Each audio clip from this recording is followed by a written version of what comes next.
Hello everyone, good morning to all. Welcome back to my YouTube channel. दोस्तों, आज हम discuss करने वाले हैं गुप्त काल से जुड़े इंपॉर्टेंट क्वेश्चन जो हर साल एग्जाम में पूछे जाते हैं। तो चलिए सेशन की शुरुआत करते हैं। पर इससे पहले मैं आपको बता दूं कि अगर आप पहली बार चैनल पर आए तो सब्सक्राइब कर ले ताकि अपकमिंग वीडियोज़ की नोटिफिकेशन मिलते रहे। चलिए बात करते हैं पहले प्रश्न की ओर। पहला प्रश्न है, चौथी शताब्दी में मगध देश में किस नए वंश के शासक का उदय हुआ था?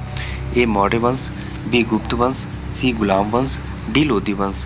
दोस्तों, इसका उत्तर होगा बी गुप्त वंश।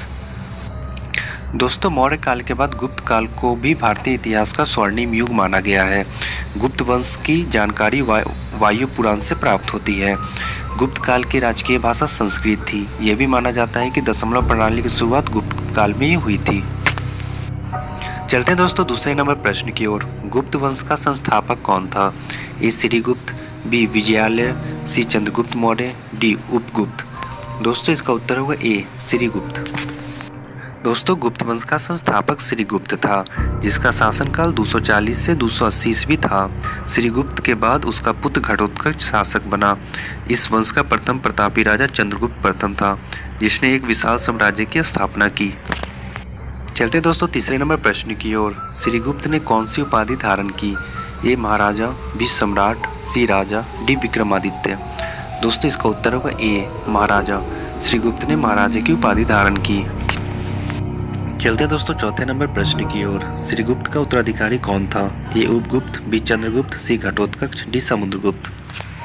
दोस्तों, इसका उत्तर होगा सी घटोत्कच। श्रीगुप्त का उत्तराधिकारी घटोत्कच था। चलते हैं दोस्तों पांचवें नंबर प्रश्न की ओर। श्रीगुप्त ने कब गुप्त वंश की नींव रखी? ए 140 ईस्वी, बी 432 ईस्वी, सी 570 ईस्वी, डी 240 ईस्वी। दोस्तों, इसका उत्तर होगा डी 240 ईस्वी। श्रीगुप्त ने 240 ईस्वी में गुप्त वंश की नींव रखी थी। चलते हैं दोस्तों छठे नंबर प्रश्न की ओर। घटोत्कच कब गद्दी पर बैठा? ए 260 ईस्वी, बी 250 ईस्वी, सी 280 ईस्वी, डी 290 ईस्वी। दोस्तों, इसका उत्तर 280 ईस्वी। घटोत्कच 280 ईस्वी पे गद्दी पे बैठा था। चलते हैं दोस्तों सातवें नंबर प्रश्न की ओर। गुप्त वंश का प्रथम महान सम्राट कौन था? ए उपगुप्त, बी घटोत्कच, सी चंद्रगुप्त प्रथम, डी समुद्रगुप्त। दोस्तों, इसका उत्तर होगा सी चंद्रगुप्त प्रथम।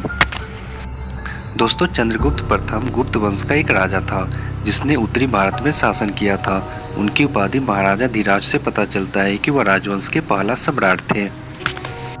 चलते हैं दोस्तों आठवें नंबर प्रश्न की ओर। चंद्रगुप्त प्रथम गद्दी पर कब बैठा? ए 321 ईस्वी, बी 324 ईस्वी, सी 320 ईस्वी, डी 319 ईस्वी। दोस्तों, इसका उत्तर होगा सी 320 ईस्वी। चंद्रगुप्त प्रथम 320 ईस्वी में प्रथम बार गद्दी पे बैठे थे। चलते हैं नंबर की ओर। गुप्त शासकों में सर्वप्रथम महाराजा धीराज की उपाधि किसने धारण की? ए श्रीगुप्त, बी चंद्रगुप्त प्रथम, सी समुद्रगुप्त, डी भानुगुप्त। दोस्तों, इसका उत्तर होगा बी चंद्रगुप्त प्रथम। गुप्त शासकों में सर्वप्रथम महाराजा धीराज की उपाधि चंद्रगुप्त प्रथम ने धारण की थी। चलते हैं दोस्तों 10वें नंबर प्रश्न की ओर। गुप्त संवत का प्रारंभ किसने किया था? ए समुद्रगुप्त, बी चंद्रगुप्त प्रथम, सी भानुगुप्त, डी कुमारगुप्त। दोस्तों, इसका उत्तर होगा बी चंद्रगुप्त प्रथम। चलते हैं दोस्तों 11वें नंबर प्रश्न की ओर। चंद्रगुप्त प्रथम का उत्तराधिकारी कौन था? ए समुद्रगुप्त, बी भानुगुप्त, सी कुमारगुप्त, डी चंद्रगुप्त द्वितीय। दोस्तों, इसका उत्तर होगा ए समुद्रगुप्त।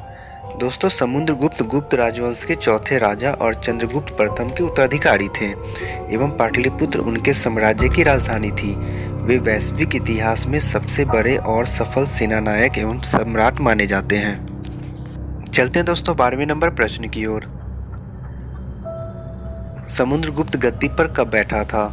ए 330 ईस्वी में, बी 331 ईस्वी में, सी 332 ईस्वी में, डी 335 ईस्वी में। दोस्तों, इसका उत्तर होगा डी 335 ईस्वी में समुद्रगुप्त गद्दी पर बैठे थे। चलते दोस्तों 13वें नंबर प्रश्न की ओर। तत्कालीन प्रसिद्ध कवि डैश समुद्रगुप्त के दरबार में थे? ए कालिदास, बी कबीरदास, सी हरिसेन, डी विष्णु शर्मा। दोस्तों, इसका उत्तर होगा सी हरिसेन।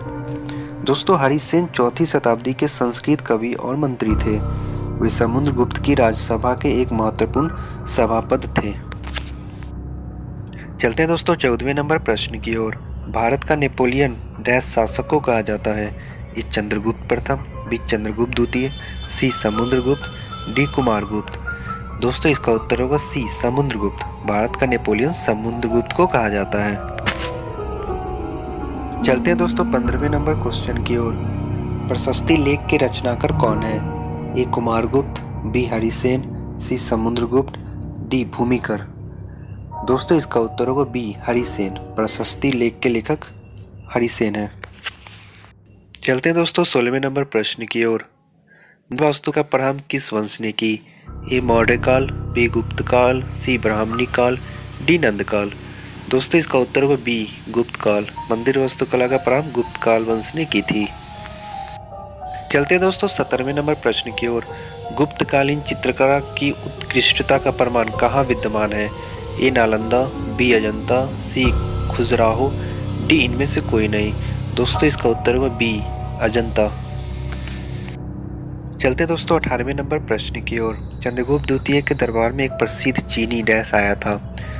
ए हुए एन संग, बी फायान, सी लियू लिहान, डी यान ताई चौ। दोस्तों इसका उत्तर होगा बी फायान। दोस्तों फायान एक चीनी बौद्ध भिक्षु, यात्री, लेखक एवं अनुवाहक थे।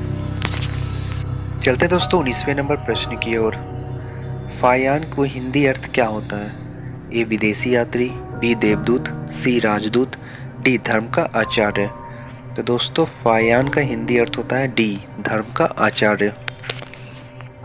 चलते दोस्तों अपने आखिरी प्रश्न क्वेश्चन नंबर 20 की ओर। चंद्रगुप्त द्वितीय के नवरत्न में से एक डैश थे। ए कबीरदास, बी विष्णु शर्मा, सी कालिदास, डी इनमें से कोई नहीं। दोस्तों इसका उत्तर होगा सी कालिदास।